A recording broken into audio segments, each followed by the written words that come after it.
Recording. So this is the first audio lecture that I am offering after my angioplasty. I know that all of you are praying for me. By God's grace, I am now feeling better, and I hope that I will be able to take class in the following periods. All of you are able to hear my voice? Yes, sir. Because I want your feedback. I may not be talking at a loud voice. So if you have any hearing problem, you just tell me. Yeah. Yes, sir, we can hear you. Okay, that's okay. How was the previous classes? You were able to do the assignments with respect to friction, stiction, and actual stroke limit current loop? Yes, sir. If you have any specific doubt regarding that, you can just mail me. I will explain the subsequent class. Any specific doubts? And today is the last date for submitting the second assignment. I hope all of you have submitted it. Okay. If you are not submitting in the right time, you will lose marks. Be careful. Today, I am going to start a new topic of instrumentation control lab that is called electrohydraulic actuation system. So far, we were studying electromechanical actuation system, and the next type of actuation system is electrohydraulic actuation system. First, before starting that, I will tell what is the need for an electrohydraulic actuation system. All of you are very much comfortable with electromechanical actuation system because it is very small, compact, and there is all the parts are in solid state. There is no liquid or gas part. Hence, there is no issue of leaking, and also there is no issue of storage life. You know that in your car, in your auto, there are so many fluid-related parts and gas-related parts. Because of that, if you are not repairing, servicing the car in every 6 months or in every 1 year, there will be problems with respect to leakage and other performance will be degraded. And there will be so many parts made up of elastic material, rubber-like material, which will become brittle once it has come in contact with fluid. So you have to replace that. And there are something called air filters while it is sucking the gas that you have to change. So all these are occurring only for an actual system which make use of either fluid or gas medium. But there is no such problem for electromechanical other than some wear and tear at some moving parts. All other things, unless if you are operating in the safe voltage and current limits, it will remain intact. There is no problem. But the main drawback of electromechanical actual system is the principle of converting electrical energy into mechanical energy. You know that makes use of the electromagnetic force generation. That is a current carrying conductor in a magnetic field experience torque or force. There are two things. One is a current carrying conductor. Another is magnetic field. So the moving element should contain either permanent magnets or current carrying conductor in a relative sense. That means the inertia of the moving part you cannot reduce. Either it has to carry multiple permanent magnets or it has to carry current carrying conductors.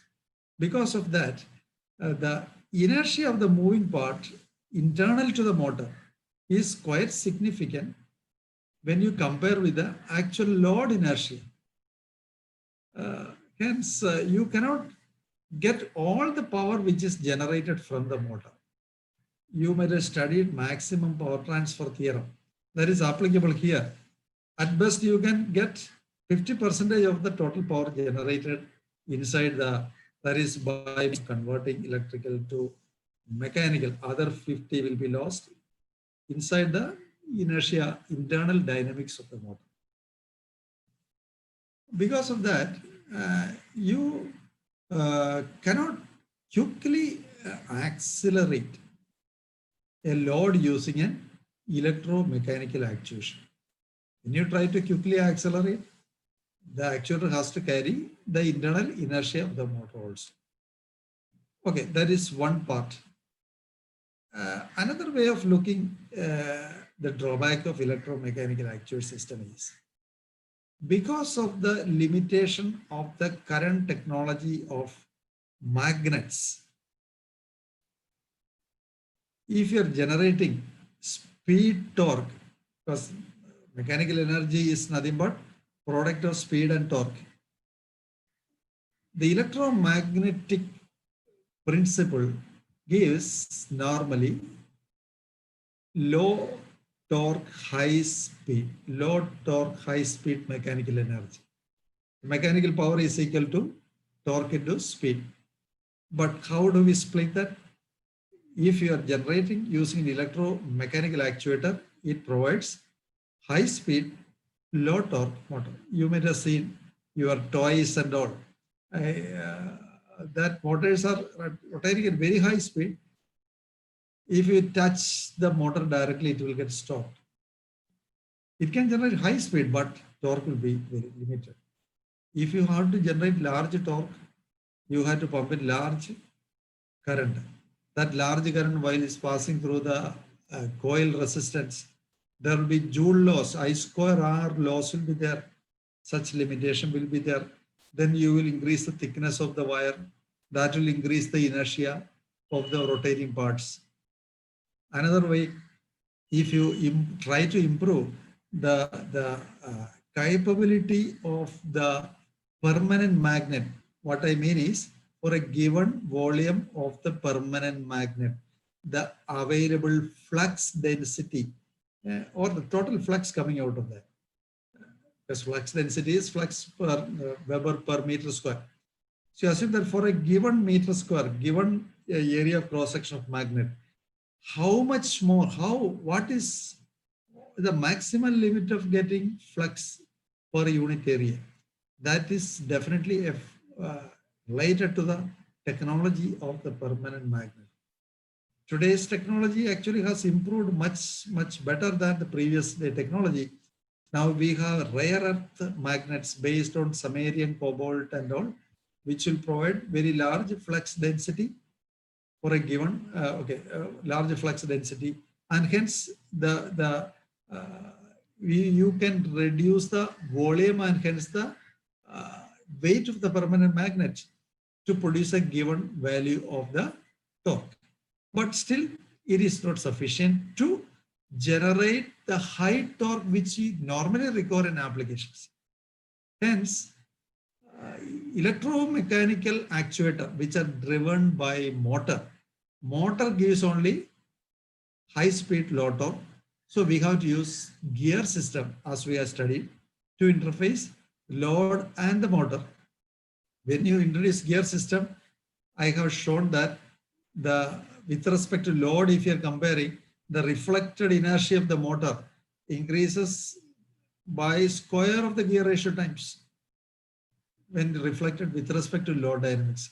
Again, the same problem which I told you, the loss inside the motor and gear system will go up, and this, because of this, you cannot quickly accelerate load using electromechanical actuator, or for high torque application, the size of the motor and the gear that goes up. When you use gear, there are associated gear losses will be there, friction loss, or otherwise the backlash will be there. All such problems are there. There comes the advantage of electrohydraulic actuator. There, basically, I will show the diagram. The final actuating element is simply a piston and cylinder. And the moving mass is only the piston head and the associated rod, which can be quite small because there is no reflection, except no gear. Directly you can get high torque if you increase the area of cross section of the piston. So the gear ratio square problem will not occur. And hence, wherever there is an application to suddenly accelerate a load, you can go for electro-hydraulic actuator because the percentage of the inertia contribution from the moving parts of the actuator will be quite insignificant compared to the moving part of the load. So this is the basic reason for going for electro-hydraulic actuator. Then you will ask, then why can't we use electro-hydraulic actuator for all application? There the answer is, there is a minimum overhead which is required for electro-hydraulic actuator because it has to be supplied by pressurized fluid supply.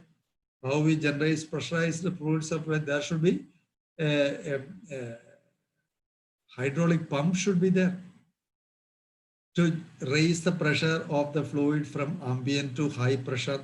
High pressure means it is of the order of 200 times of atmospheric pressure, at least 100 times of atmospheric pressure. Then if you have to run the pump, you should have a prime mover. Then again, you have to use an electric motor. Sometimes if the electric energy is available, then the question is, why can't you directly try using electromechanical actuator? Another is from fuels, petrochemical fuels, we can run the pump. But in rockets and all, there is an additional advantage. Anyway, there is a, wherever we are using liquid engines, for example. The part of the propellant used in the liquid engines, that can be used, or the hot gases coming out of burning propellant in the the liquid engines can be used to drive something called a gas motor, which will drive the pump. Such additional benefits are there in some rocket stages. There we can, without much additional hardware for developing the prime mover, we can bleed some of the hot gases from the engines, liquid engines, and drive the pump for the electro-hydraulic actuator and get that benefit. So in such situations, we can use the electro-hydraulic actuator. And there are situations only you can use electro-hydraulic actuator. For example, when we have to generate large amount of torque. For example, in GSLV Mark III, there is a stage called S200, solid propellant driven stage. There is a flux nozzle control system is there. In order to gimbal or deflect the nozzle by around 5 degrees, you have to apply a force of the order of 200 ton force. 200 ton means, the weight of one truck, standard truck full of load is 10 ton.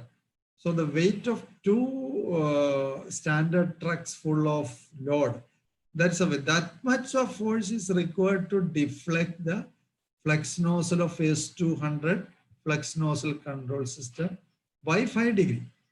There you cannot, earlier time you were not able to think of an electromechanical actuator, but now they have developed, VSSA has developed electromechanical actuator of sufficient capacity.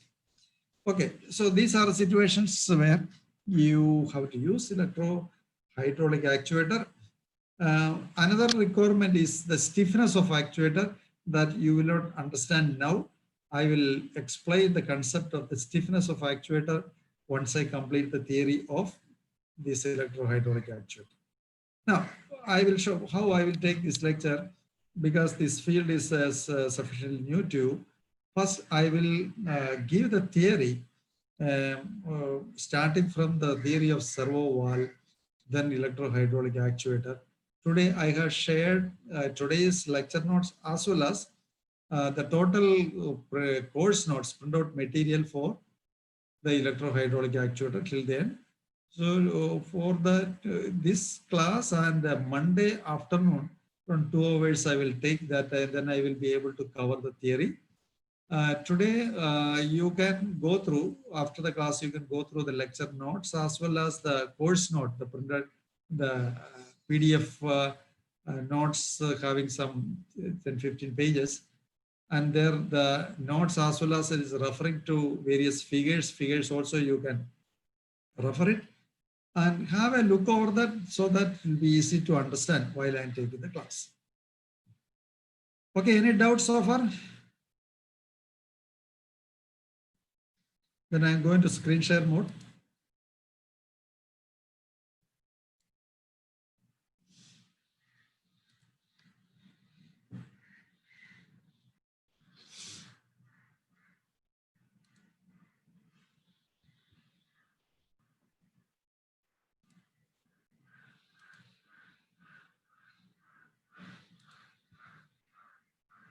Okay.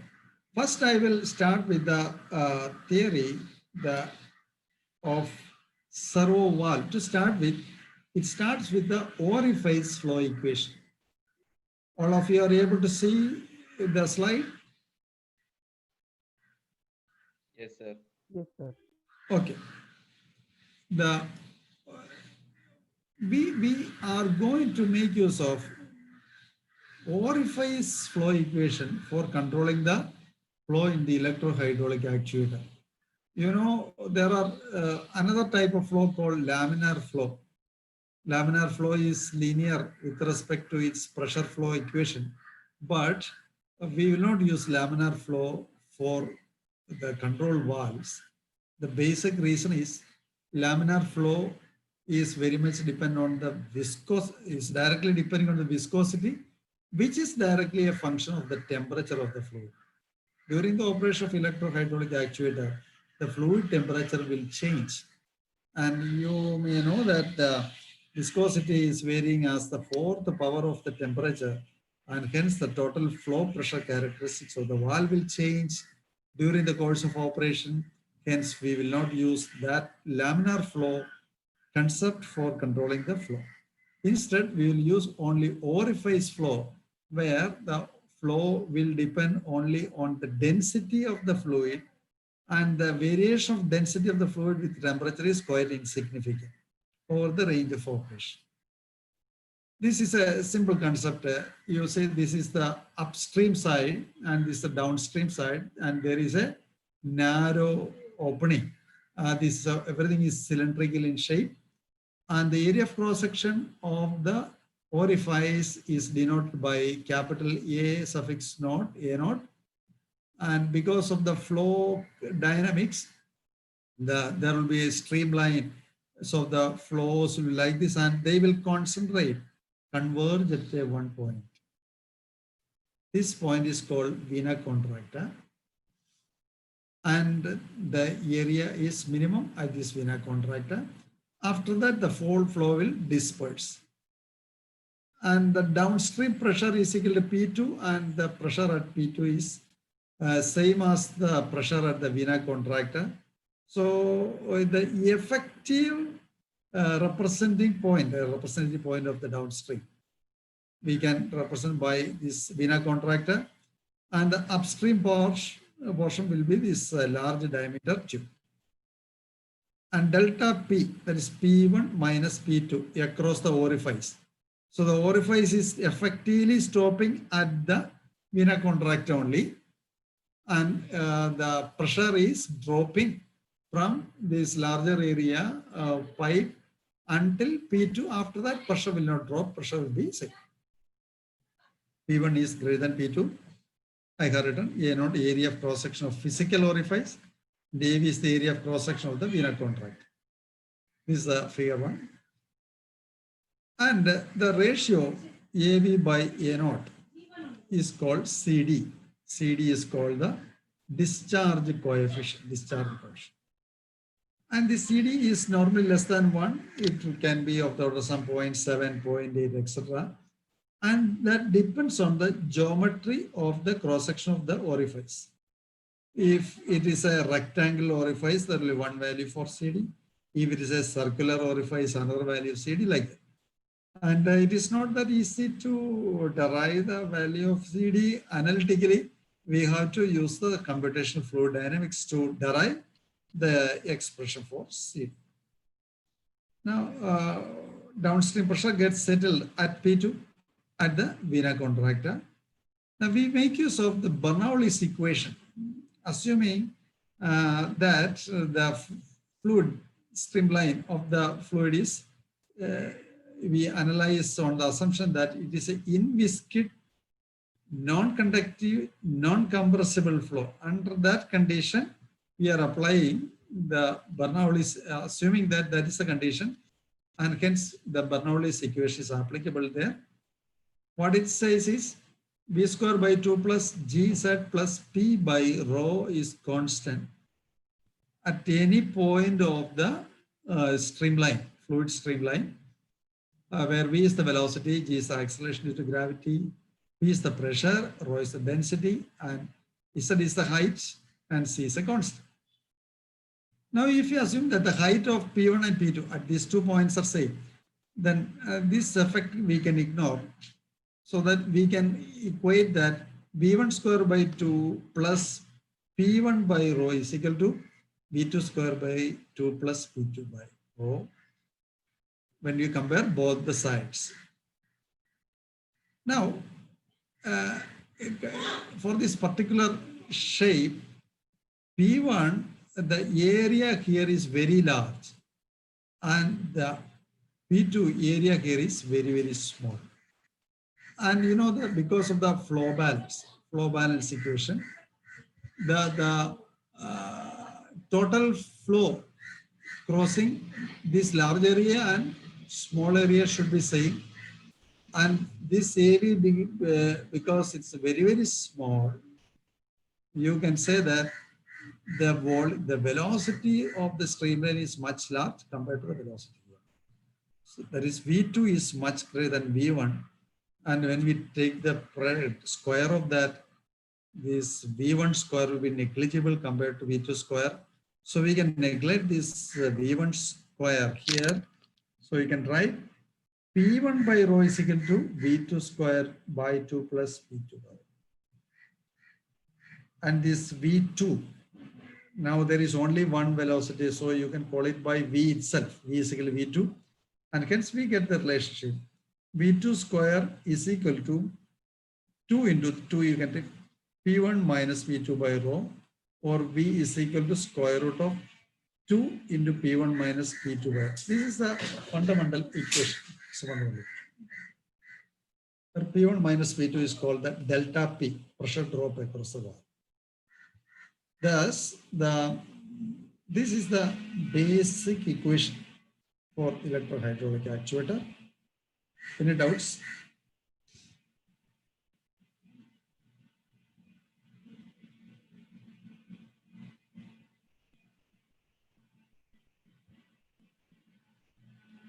Sir, why we are neglecting V1 with respect to V2?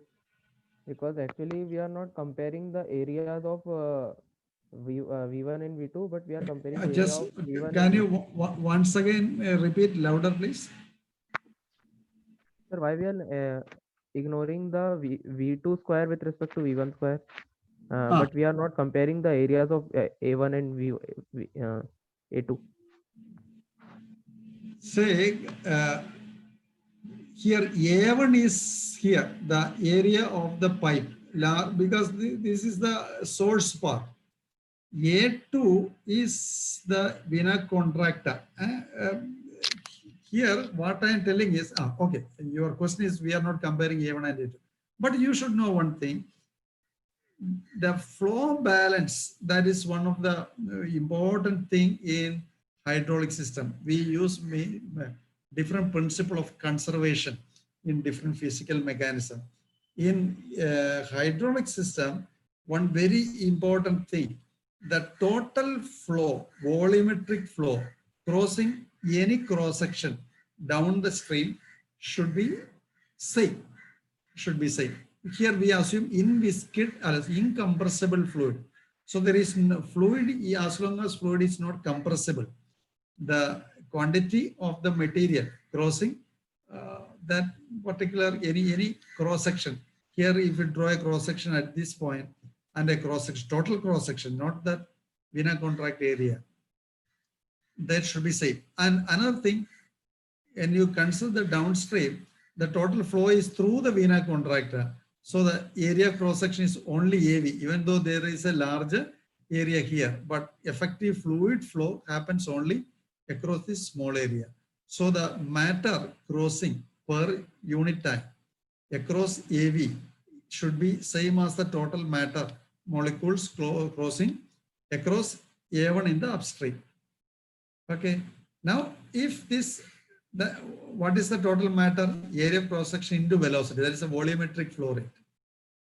So there comes the comparison. A1 into V1 should be equal to A2 into V2. Clear? Yes, sir. Okay. Now, so to conclude, hence orifice flow rate Q is equal to AV into V. The same thing I am telling now. The volumetric flow rate is equal to velocity into area of cross section. Here, effective flow is only through the vena contracta. So AV into V is nothing but V2. That is equal to CD into A0 because AV is CD into A0. Then V is given by square root of 2 delta P by rho, where delta P is the pressure drop across the orifice. So this is a fundamental equation that we are going to use for subsequent development. Now the rectangular metered orifice, next topic. So far we studied only the concept of a fixed area orifice. Now for flow control valve, we have to use variable flow. How we can change the flow here? There are two parameters. One is A0, another is delta P.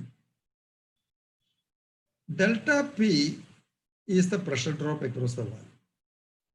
That you cannot change to control the flow because you will say that delta P is normally occurring as the effect of flow dynamics.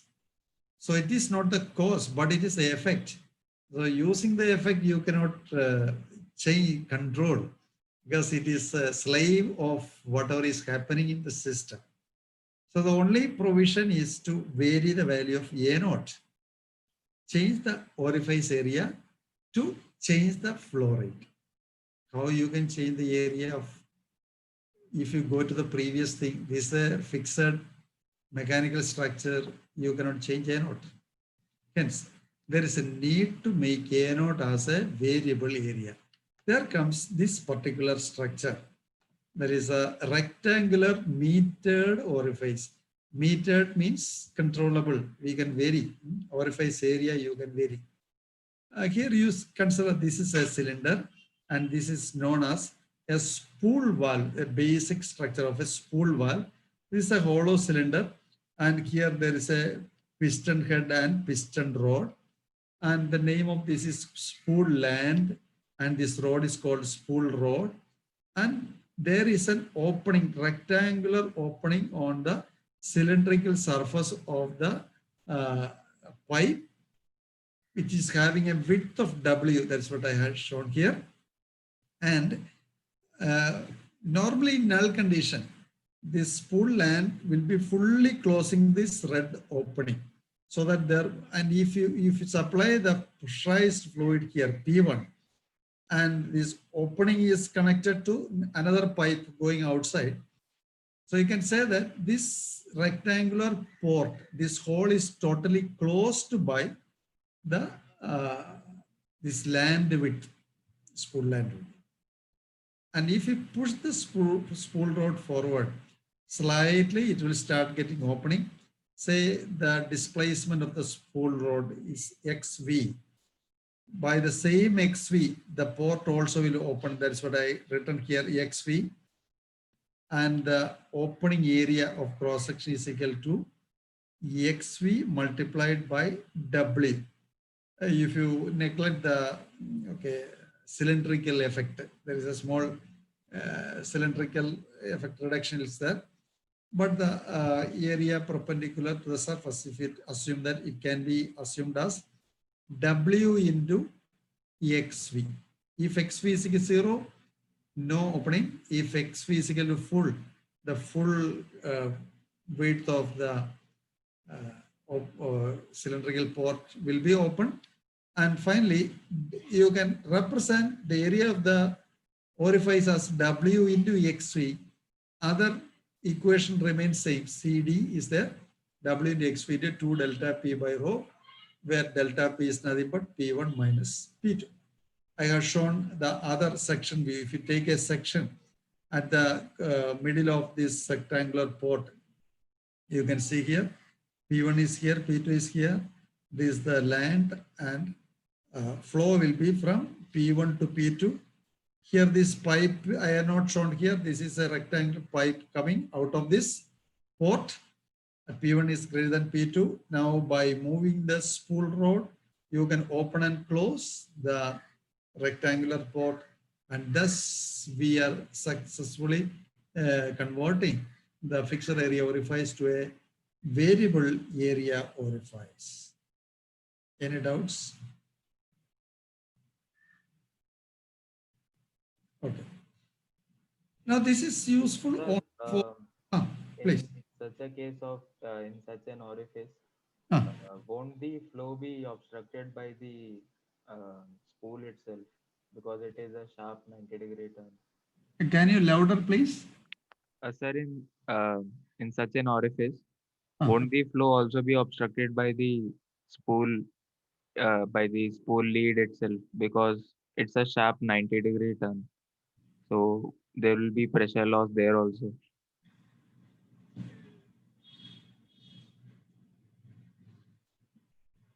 Okay, say the overall equation, there, there will be some flow direction will be there. So many dynamics are actually there, and the reaction flow, jet flow, we are actually model the jet flow. And because of that, what will happen is the CD, the discharge coefficient, that will change.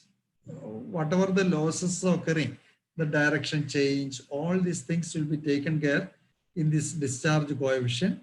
And finally, you see this is a nonlinear equation, and CD also may change with the flow. And finally, whatever such losses will be modeled as some sort of nonlinearity in the pressure flow equation. That's all. And you will, if you plot the Q versus delta P as a static characteristics, that is called the characterization of the valve, that is definitely non-linear, not linear. One nonlinearity is due to the square root itself. Another will be due to the dependency of CD with respect to various flow rate. And finally, it is repeatable, and there is no hysteresis that affects etc. will be very, very small. You will get a nonlinear characteristics that will be taken care in the actuator dynamics. Okay. All right. Yes, sir. And another thing, while this flow is happening, there will be something called flow forces will be there. Jet reaction forces will be there that will act on the spool land, and that will affect the dynamics of the driver, because the spool rod is going to be actuated through another motor, sometimes electric motor, or sometimes through another pilot stage, hydraulic stage itself. Whatever such dynamics, flow reaction forces, etc., will be taken care by the previous driving stage of the spool rod. So everything will be taken into account while we are modeling the hydraulic system. That is why the modeling of the dynamics of hydraulic system is very important. Okay. Next thing is we have to convert this simple metered flow into a bidirectional flow. This is the concept of how we can convert. Because this is useful only for unidirectional flow, because the flow is from the inlet to the outlet. If it is in the reverse direction, this flow equation may not hold good because of the directivity problem. And if you have different values of flow equation for different direction, it is not looking nice with respect to the linear characterization of the hydraulic actuator. Hence, we will make use of another concept called 3-land 4-port bidirectional servo valve. That is, we are going to attach 4 valves in cascade in a particular configuration. See that whatever we have now studied, a single rectangular port, metered orifice. Now we make 4 of such units, Q1, Q2, Q3, and Q4. Each of this, you can assume that it is a rectangular port orifice. This is the spool land, this is the spool rod. There are 3 spool lands are there, and there are 4 rectangular port orifice. This number 1, number 2, number 3, and number 4. I have shown only the cross-section diagram. This particular connection, PS, this is the supply flow, high pressure flow that is coming from the pump, and PR are the return flow. They go to the reservoir of the hydraulic system. Various units of the electro-hydraulic actuator system I will teach next. And the flow, net flow coming out of the valve is directed to the hydraulic actuator. This is what I told, hydraulic actuator by construction. The final element is very simple.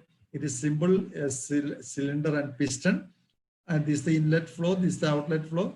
When the pressurized flow comes, it will push this cylinder in the piston in the forward direction, and the force is equal to whatever the area of cross section multiplied by the pressure P1 and minus P2 into A2. So P1 minus P2 into the area of cross section of the piston.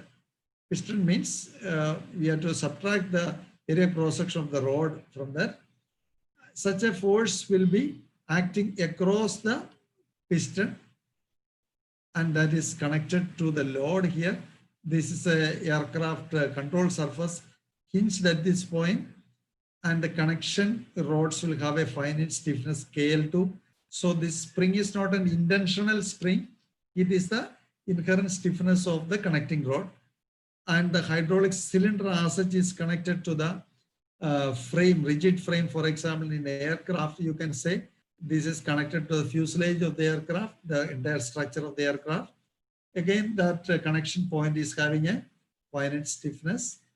And while we are generating a pressure drop across the piston, that will generate a relative force, a force on the piston rod with respect to the cylinder body, and the cylinder body is attached to the rigid surface, and this moving piston rod is pushing the control surface related to this structure, mounting structure.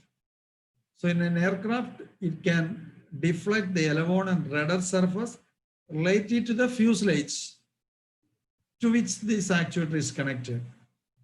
And there is a need to actuate in positive direction, negative direction. Suppose we want to pull this control surface in the opposite direction, we have to open this servo valve port. That is, by pulling back this spool, the flow will come in this direction. Here to come and push it back, and the return flow will be there. So the flow path will be PS from here. Suppose you are pushing the spool rod in the positive direction, this will get open. Now in the null condition, all the ports are closed. That's why there is no area. The moment you push the spool valve in the positive direction, what will get open? Q1. This will move forward so that this will get open, and this will get closed, and this will get open, this will get closed. So Q1 and Q3 will be open, making a flow path PS to Q1, then through this forward chamber, then from the return chamber, it goes to the reservoir. And if you pull this spool rod in the negative direction, Q4 will get open, this port will get open, and this will get closed. This also will get open because when you close, so the flow path will be Q4 from this direction, it will push and it will go in this direction. So these are the two directions of the flow, and the equation for this can be generated, developed based on this equation. Now time is not sufficient. We'll discuss in the next class what I have done is, this can be approximated as a Wheaton's bridge sort of arrangement. Just like you all studied Wheaton's bridge, there are four resistance R1, R2, R3, R4 will be there. It will be connected across supply voltage and ground, and the load will be connected between that midpoint. Same concept only. If you combine this along with this, load is saying, say P, I have written load is nothing but the mechanical load attached to the piston head, which will generate a PL drop, pressure drop across that. That is the load plus minus. In this both cases, I put plus minus direction same. And in one case, then XV greater than 0, the flow will be direction like this. PS Q1. Here I have written as R1. Why? I replaced it by a resistance, a hydraulic flow resistance. This is actually a nonlinear resistance. It's not like Ohm's law type of resistance. There, the VI characteristics is linear, but here flow pressure characteristics is nonlinear. And hence, if you take the slope of the flow pressure characteristics, whatever instantaneous slope you are getting, that you can call it as the hydraulic resistance, that is R1. Flow restricted, the resistance which will oppose the flow across this spot is called R1. Similarly, the flow resistance at this point is R3. So this path you can represent by R1 followed by this load, then R3. Similarly, if during XV is less than 0, this is the flow path, R4, then load, then R2. And I am writing the equations for that. This you can just go through. We will start with this from this in the next class. So we'll have class next Monday during the lab hour. I will take it as 2 sessions and I will try to cover the complete theory. Go through this and come prepared so that you can easily understand. Okay. So what about today's lab hour? Today's lab hour is free for you. Okay. So you should not make a problem for the next lab hour. I may take 2 hours. So you can, for the quiz and all, you study this Friday. Because the problem is I have another class after another hour. This being the first day after my surgery, I am not taking the risk of taking too much hour. That's otherwise I would have taken today's lab session. Okay. Yes, sir. All right.